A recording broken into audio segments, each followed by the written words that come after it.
আপনি কতদিন ধরে গাঁজা খান?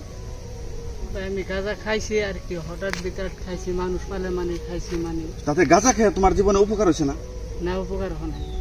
সালাম আলাইকুম, নমস্কার। আসলে আমার হাতে যে একটা বস্তু দেখতেছেন, এটা কি বস্তু আপনারা যদি জানেন প্লিজ মেসেজ করবেন। আসলে এই হাতে যে আমার দেখতেছেন, এটা কি বস্তু হইতে পারে? আপনারা জানলে আশ্চর্য হবেন যে আপনারা জানেন যে বরপেটা জেলার ভেঙ্গা সমষ্টির অন্তর্গত, এমনকি বরপেটা জেলার এমনকি আসামের বিভিন্ন স্থানে আপনারা জানেন যে ম্যাক্সিমাম যুবক ইতিমধ্যে নিশায় আসক্ত হয়েছে। ড্রাগস, গাঁজা, বাং এই সমস্ত বস্তুর মধ্যে প্লাহান গুণা তার মানে আসক্ত হয়ে গেছে। আর তার জন্যে আমি আর আমার বন্ধু বড়ুয়া আমরা ঘুরতে আইলাম। এর জঙ্গলের ভিতরে কিছু সাউন্ড পাওয়া যায়, আর তখন সেখানে গেলাম, যাওয়ার পরে দেখলাম এই বস্তুটা। আর এই বস্তুটা দেয় গাঁজা সেবন করে কিছুমান যুব প্রজন্ম।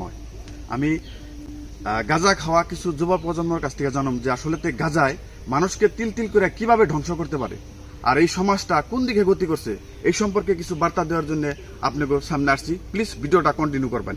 এটা দেখতেছেন যে এটা একটা সুপারি। এই সুপারির ভিতরে আপনার গাঁজা ভরা হয় তামুক পাতা দিয়া, আর গাঁজা ভরা এটার ভিতরে অল্প পানি দিছে, আর এই বোতলের মুখা দিয়ে তারা টানে। আর ভুক্তভোগী একজন মানুষ আছে যারা নাকি সেবন করে আসলে গাঁজা। আসলে তার মুখে থেকে জানুম যে আসলে এই বস্তু কিনায় এই সমাজটা আর এই প্লাহান গুণের ভবিষ্যৎ কি, আর ভবিষ্যৎ এইভাবে যদি নবপ্রজন্ম যদি ভবিষ্যৎ এইভাবেই কাটিয়ে দেয় বা অন্ধকার করে দেয় নিজের জীবনটা, তাহলে কি হতে পারে এই নবপ্রজন্মর। বিশেষ করে আমার সঙ্গে একটা ভাইটি আছে। আসলে এনে কয়েকজন ভাইটি আসাল হয়তো আমাদের দিকে তারা এন থেকে হয়তো গেছে গা, অন্য জায়গায় গেছে তারা।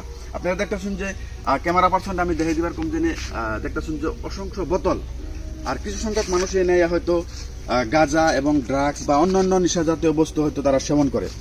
তো আমি দেখাইতেছি যে এটা হলো আপনার তামুকের পাতা। এই তামুকের পাতা আর হলো গাঁজা মিলিয়া ইয়ারা এই সুপারির ভিতরে ভরিয়া, এটা একটা কলম। আপনারা দেখতেছেন যে আমি দেখাইতেছি একটা বস্তু। এই কলম ইয়ারা কিনছে, কলম কিনে রিফিল ফালিয়ে দিছে, মুখা ফালিয়ে দিছে, ফালিয়ে দিয়া এই কলমটা এনে ইউজ করছে, ইউজ করে এনে পানিও দিছে অল্প। তো আগের মানুষের যে হুক্কা খাইতো, এই হুক্কা খাওয়ার সিস্টেম বানাইছে এরা। আর এই গাঁজা আর তামুকটা মিলিয়ে এটার ভিতরে দেয়া ইয়ারা এই মুখা দিয়ে হয়তো চুষণ মারে, চুষণ মারার পরে অত্যাধিক ধুমে নির্গত হয়। আর এই ধুমে এই দেহর ভিতরে যেটা মূল্যবান দেহ আমাগো, এই দেহ যে দেহর ভিতরে কত পার্টস থাকে, এই পার্টসের মধ্যে ডাইরেক্ট এফেক্ট হয়। তো এই ভাইটাও বহুদিন ধরে হয়তো গাঁজা সেবন করে। ইনি স্বীকার করছে, নিজেই স্বীকার করছে যে ভাই আমি অন্য কোনো নেশা করি না, গাঁজাটা কিছু সময় মানে কত টাইমে আমি খাই। তো ইনির মুখে থেকে আমি জানাম যে আসলে গাঁজা খেয়ে ইনার জীবনে উপকার হয়েছে না অপকার হয়েছে, কোন ধরনের লাভ হয়েছে না ক্ষতি হয়েছে, এই সম্পর্কে এর মুখে থেকে আমি জানাম যে আসলে ক্ষতি হয়েছে, তোমার জীবনটা ধ্বংস হয়ে গেছে। তো তুমি আরো যে আমাকে যেগুলা প্লান আছে, তোমাকে মতো যেগুলা প্লান আছে, ভবিষ্যৎ প্রজন্ম যেগুলা আছে, তাকে তুমি কি করবে? লাভ করা লাগবো, পালে যে খাইও না। জোরে কও তুমি কথাটা, তাহলে মোবাইলে ওঠা নাকবো তো তুমি খাইও না, তোমাকে আমিও খাবো না, এটাও কামনা করি খাবো না। তো যাই হোক প্রিয় দর্শক, আসলে একটা সেন্সিটিভ ঘটনা। আসলে কি এইভাবেই আমাগো এই যুব প্রজন্ম গুণা ধ্বংসের দিকে গতি করছে।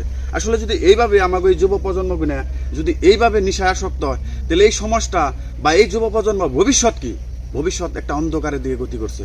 আর ইতিমধ্যে আমাগো তাড়াতাড়ি আরক্ষী অতি তৎপরতারে এই বস্তুগুলা বন্ধ করার জন্য চেষ্টা করতেছে। তো তারপরেও আমরা যেগুলা সমাজে চিন্তা করা ব্যক্তি, আমরাও কিছুমান বস্তু হয়তো এই সমাজে বার্তা দেওয়ার জন্য চেষ্টা করতেছি। তবে এই ভাইটাই কইছে যে আমি আর কোনোদিন নেশা করুম না।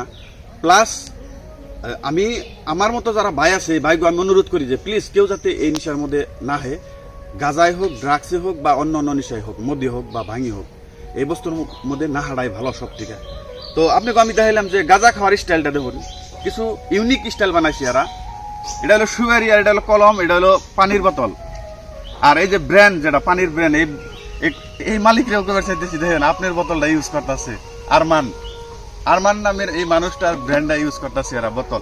আর এনে যেটা পরিবেশ সুন্দর একটা জায়গা, নিরিবিলি জায়গা, বহুত গাছ গোছালি আছে, আর নিরাপদ জায়গা, এনে কেউ জানবো না।